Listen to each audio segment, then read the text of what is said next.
little fella, my little guy. He's wanting me to go to bed, I'm pretty sure. It's 10:30. It's 10:30 and, well, last night when I went to bed at about midnight, and then I got up to pee at 2, then I went back to bed, then I got up to pee at 4, and got back to bed without the lights being on. You carefully move around.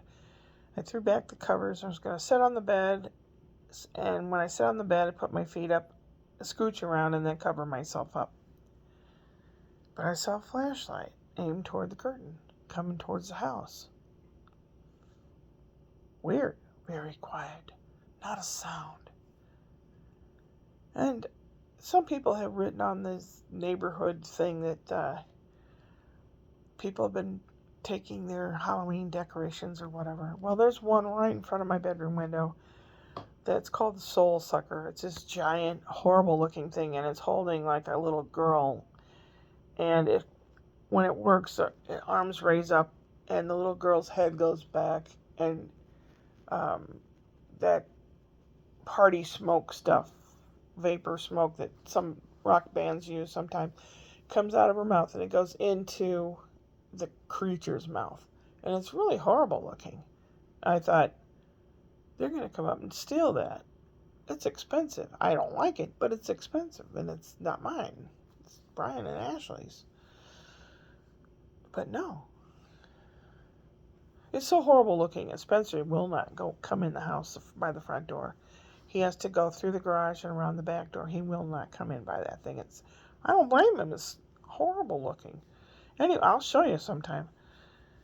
Anyway, I see this light coming toward the window. So I carefully peeked out the window, and it's an Amazon delivery driver at 4:30 in the morning. He was all decked out with a hat and a shirt and everything, Amazon, and a big box about, I don't know, almost a couple feet square.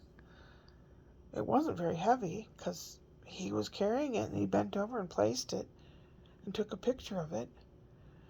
Brian does have a camera that comes on the corner of the porch. It's a fairly new thing he's put up, and they can tell on their phone if someone's on the porch or whatever. But I watched a guy walk back toward the driveway, and he got in his car, and it must be electric because it didn't make a sound. No dogs anywhere barked. I mean, there's dogs in every house around here, even this house, and they must have slept right through it. Obviously, it wasn't for me. I didn't order something that would come in a big box, but it was kind of freaky, in a way. I'm going to replace those curtains with the older ones. They look a little more mature and nice and everything.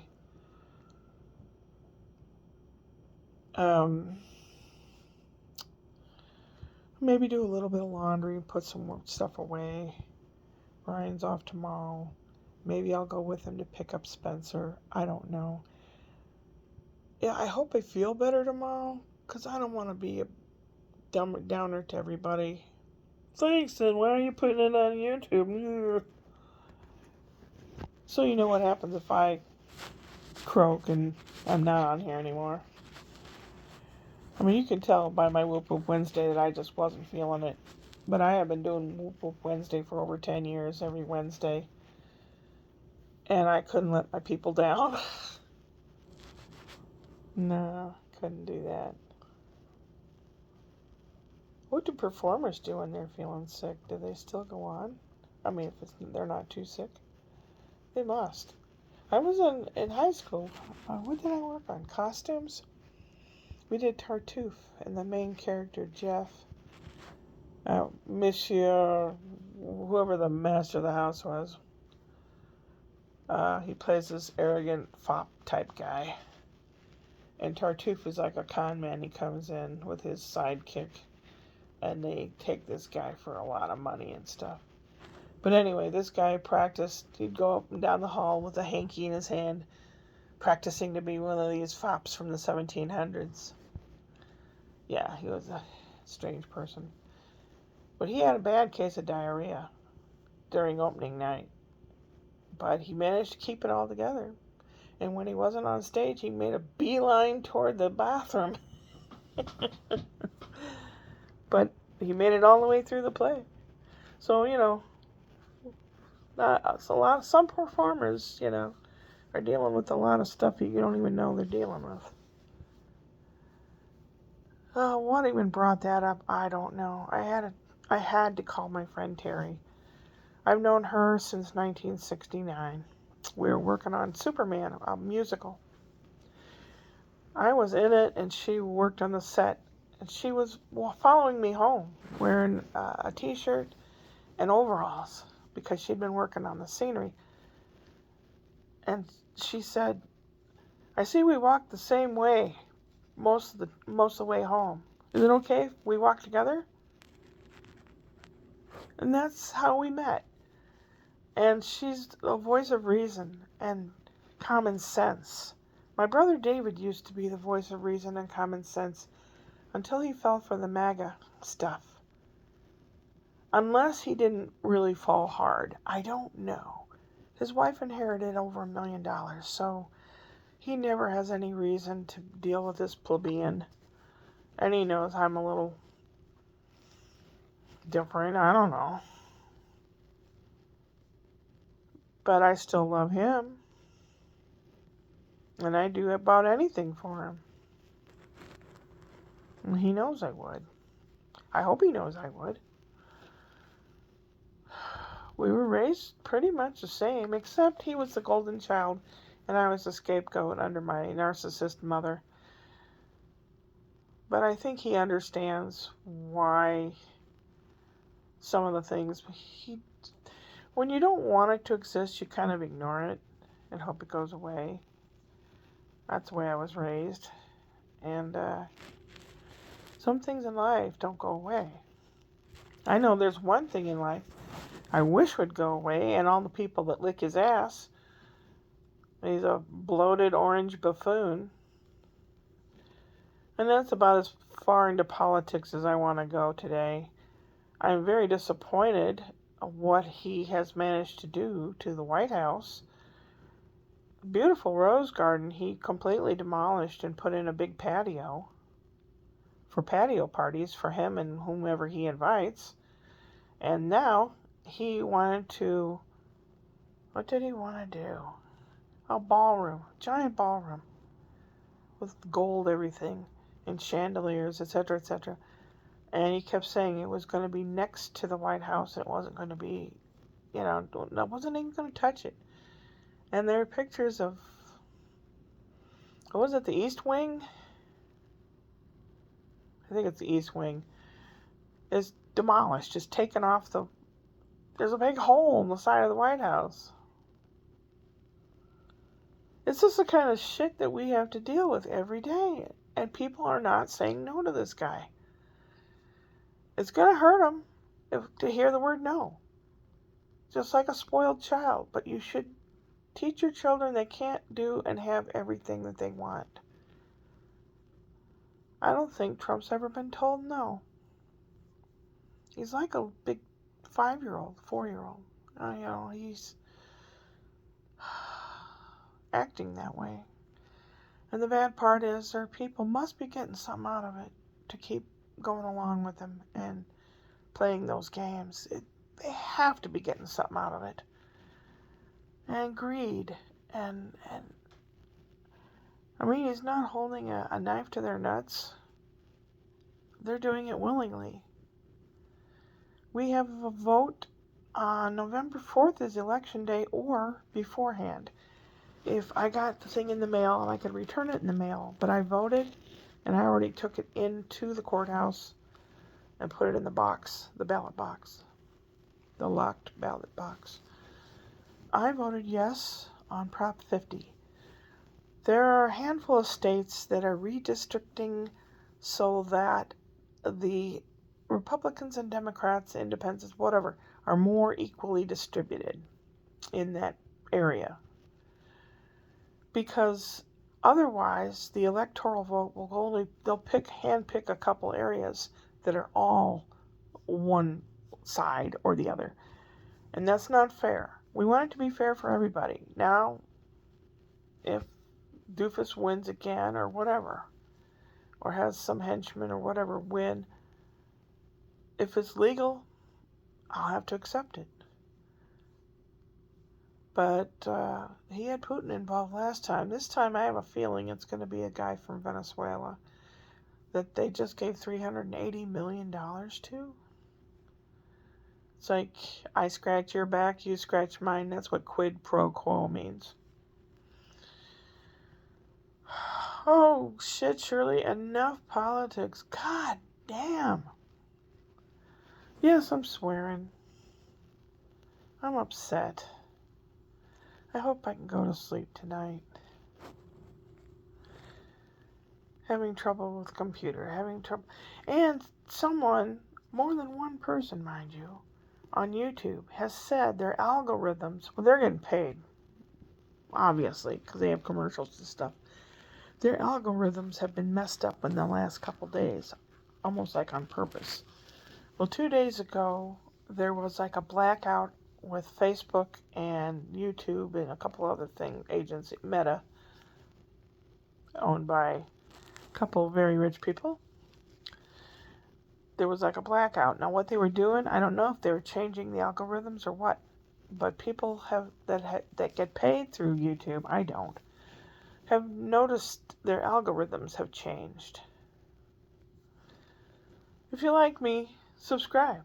And you'll hear my jokes on Wednesdays. You can ignore the rest of the week if you want to.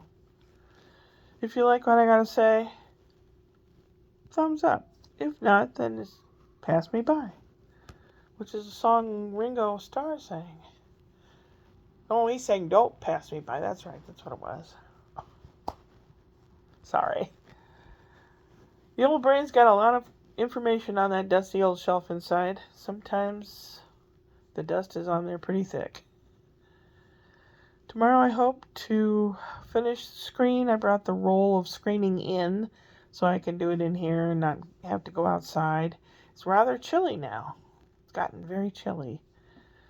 But I do like to sleep with the window open and get fresh air in. But right now there's no screen on it, so I have to do that and try to fix it all up. Saturday is an Oktoberfest from Palm Springs to the mountaintop. They have a tramway, palmspringstram.com. And it's $32 to ride that sucker to the top. But they're having a special Oktoberfest. They're having you park, which is $15. And then for $41, you ride the tram all the way to the top. There's a restaurant at the top that will be serving, 3 or 5 course German meal. And then there's an Oompa band. And I've never been on the tram. I've always been curious, and this is probably one of the few chances I'm going to get to go. So I'm going by myself. Don't know if Alfred's going to show up. He lives in Desert Hot Springs, which is only 20 minutes away from there. And I hope he doesn't, but if he does, I'll be cordial. But that's it. I looked on the tramway website to see how much parking was, because I kept asking Google, and it never gave me an answer. So I looked it up. It's $15 to park. And then there's comments section. And who has a comment on there but Alfred? A really long one, long-winded, about him being related to so-and-so and so-and-so. Just what I had to hear all day that day. And he was asking for VIP pass or this or that. And he says, I haven't heard from you yet. I still haven't heard from you. I'm like, they're not going to respond to you.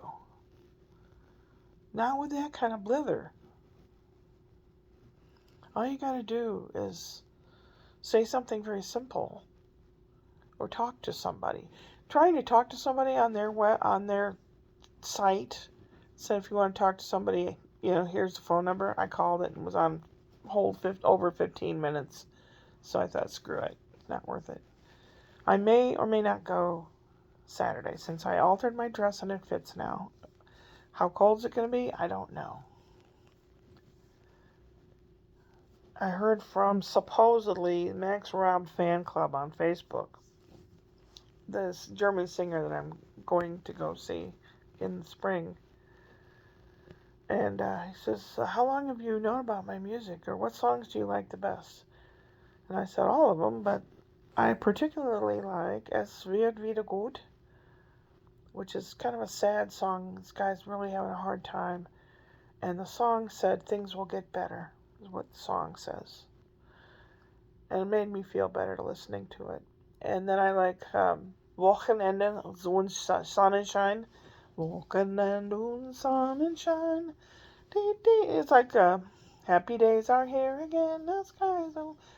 I like hearing that one in German. I like all of them. And I came to see you in Athens, Georgia. Flew in from California. Now I'm going to fly into Bremen next spring. And they didn't talk back. I thought, oh, he does think I'm a weirdo following him. No, I'm sure it was a bot or somebody in a little room somewhere just typing back and forth. It's got to be AI. It's amazing the things that AI can do.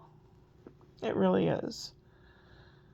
I'm not trying to make an enemy with AI because it's kind of like a routine that Woody Allen had where he gets in the elevator and he pushes a button and it doesn't go anywhere.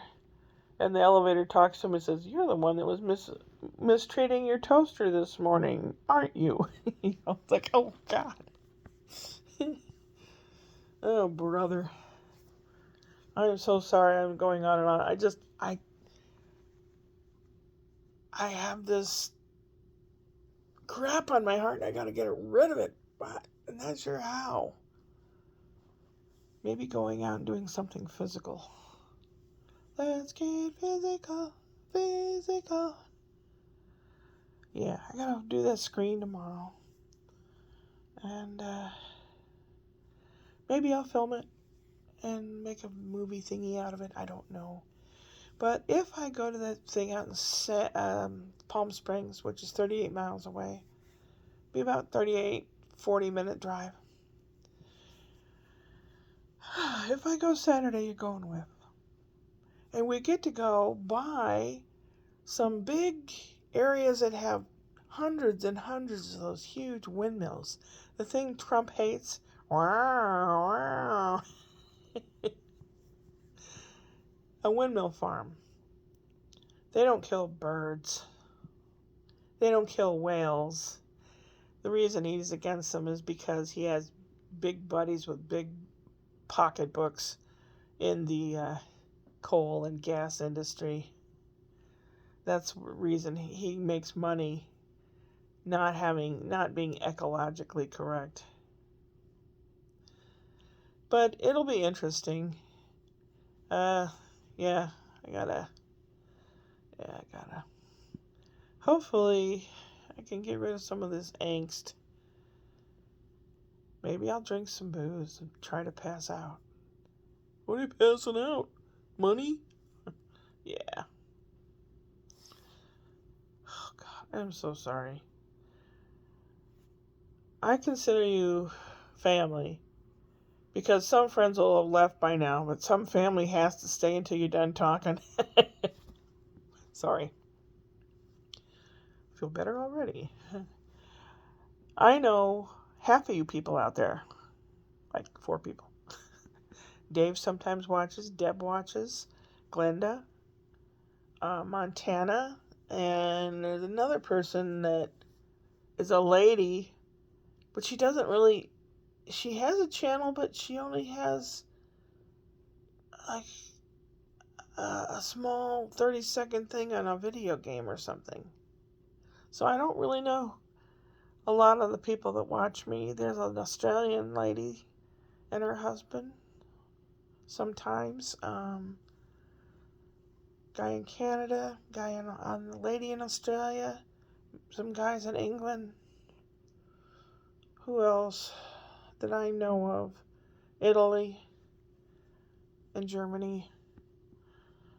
I'm an international hoe, you know? Yeah, right. Shut up, Shirley. Time for bed. Past time for... No, maybe. Yes, no. I don't know. Upward and onward.